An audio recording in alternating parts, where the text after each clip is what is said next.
বেঙ্গালুরুর হাসপাতালে বসেই হাওড়ার পঞ্চায়েতে শুট আউটের ছক। ধৃত মূল অভিযুক্ত সাজিদ সহ 2 শুটার।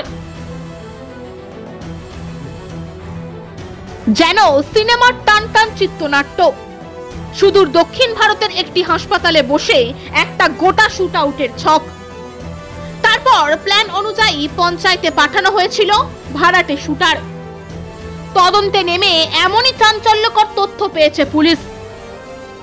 বাকরাকাণ্ডের প্রায় 1 সপ্তাহের মাথায় বেঙ্গালুরু থেকে ধৃত মূল অভিযুক্ত শেখ সাজিদ এছাড়াও আরো 2 জন বন্দুকবাজকে গ্রেপ্তার করেছে পুলিশ।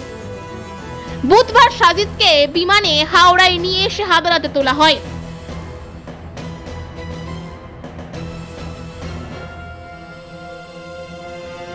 গত বৃহস্পতিবার দুপুর 1টা নাগাদ ডোমজুর থানার বাকরা 3 নম্বর পঞ্চায়েতে শুট আউটের ঘটনাটি ঘটে। 3 দুষ্কৃতী ভরা পঞ্চায়েত অফিসের ভিতরে ঢুকে এসে এলোপাথারি গুলি চালিয়ে চলে যায়। ঘটনায় জখম হয়েছিলেন 2 জন। সেই ঘটনার প্রথম থেকে উঠে আসে শেখ সাজিদের নাম। ওই পঞ্চায়েতে বিধায়ক প্রতিনিধি হিসেবে নিয়ন্ত্রণ খাটাতো সে। প্রধানের পাশের টেবিলে বসে প্রধানকে নিয়ন্ত্রণ করত। পুলিশের খাতায় একাধিক অসামাজিক কাজকর্মের অভিযুক্ত সে।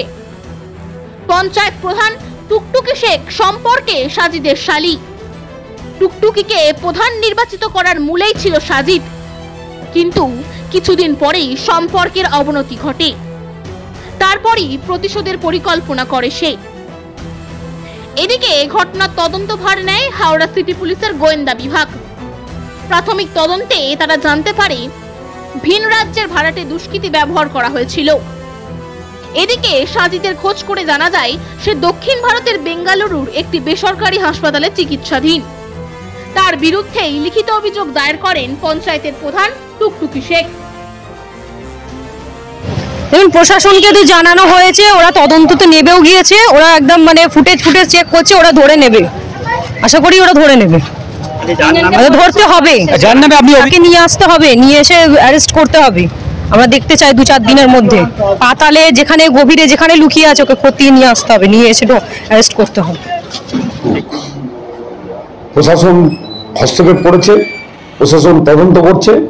আশা করছি খুব তাড়াতাড়ি ওই যারা দুষ্কৃতী তাদেরকে ধরতে পারবে। সেই ধরতে পারার পরে প্রকৃত ঘটনা জানা যাবে। এই ঘটনার সঙ্গে যদি আমার দলের কেউ যুক্ত থাকে, আর ঘনিষ্ঠ বলে কথা নাই, দলের সব কর্মী আমার কাছে সমান। স্বাভাবিকভাবে দল তার বিরুদ্ধে যথাযথ ব্যবস্থা নেবে এবং আইনগতভাবে তার যা শাস্তি, চূড়ান্ত শাস্তি। অভিযোগ হামলার মাস্টারমাইন্ড সাজিদি। তদন্তে পুলিশ জানতে পারে সুদূর দক্ষিণ ভারত থেকে বসেই গোটা অপারেশন নিয়ন্ত্রণ করে সে। ভাড়াটে দুষ্কৃতীদের দায়িত্ব দেওয়া হয় পঞ্চায়েতে ঢুকে গুলি চালানোর। মূল টার্গেট ছিল পঞ্চায়েতের বর্তমান প্রধান টুকটুকি শেখ এবং অন্যান্য কয়েকজন। তদন্তে বেশ কিছু তথ্য প্রমাণ উঠে আসার পর বেঙ্গালুরুতে হানা দেয় গোয়েন্দারা। সেখান থেকে গ্রেপ্তার করা হয় সাজিদকে। শুধু তাই নয়, ধৃত সাজিদের কাছ থেকে অস্ত্র এবং কার্তুজ উদ্ধার হয়েছে। দেখুন, সাসপেন্ড করেছে দল, ইলেকশনের সময় করতেই পারে।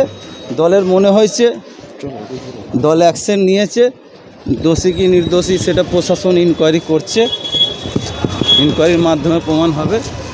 আর আমি তো ট্রিটমেন্টে ছিলাম, আমি তো কারোর খুন করিনি যে আমার এমন কিছু সাজা হবে। সময়ের অপেক্ষা। দলীয় নেতৃত্বদের বিরুদ্ধেই আছে, সময়ের অপেক্ষা।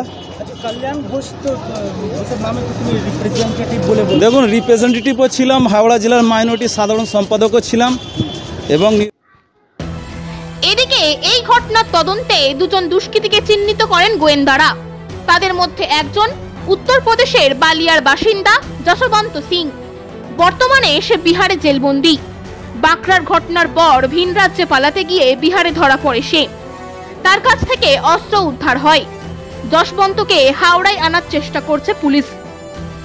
অন্যজনের নাম সঞ্জয় সিং। সে হাওড়ার আশু বোস লেনের বাসিন্দা। উত্তরপ্রদেশ থেকে একে গ্রেপ্তার করা হয়েছে এবং সেখানকার আদালত থেকে ট্রানজিট রিমান্ডে তাকে হাওড়ায় আনা হবে। এদিকে মাস্টারমাইন্ড সাজিদকে বুধবার বিমানে উড়িয়ে নিয়ে আসা হয় হাওড়ায়। তারপর তাকে হাওড়া আদালতে তোলা হয়েছে।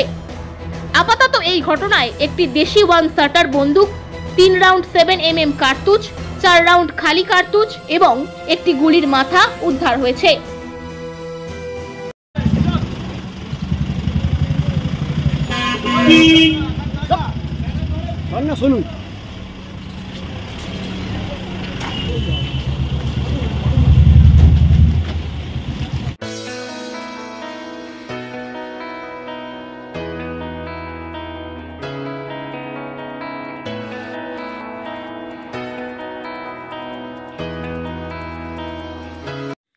আল তামার রেস্টুরেন্ট এবার নিবড়াই সম্পূর্ণ শীততাপ নিয়ন্ত্রিত অত্যাধুনিক সুসজ্জিত রেস্টুরেন্ট। এখানে থাকছে আরাবিয়ান মান্ডিতে বসে লাঞ্চ এবং ডিনারের সুযোগ। বিভিন্ন ধরনের খাবারের পসরা নিয়ে হাজির আল তামার রেস্টুরেন্ট। যে কোনো অনুষ্ঠানের জন্য বুক করতে পারেন, থাকছে কনফারেন্সের সুবিধা। আমাদের ঠিকানা নিবড়া হারুন মার্কেট, ডোমজুর। যোগাযোগ করুন 9123608838। আরাবিয়ান মান্ডির স্বাদ গ্রহণ করতে হলে আপনাকে আসতেই হবে আমাদের রেস্টুরেন্টে। তাহলে আর দেরি কেন? আজই আসুন আল তামার রেস্টুরেন্টে।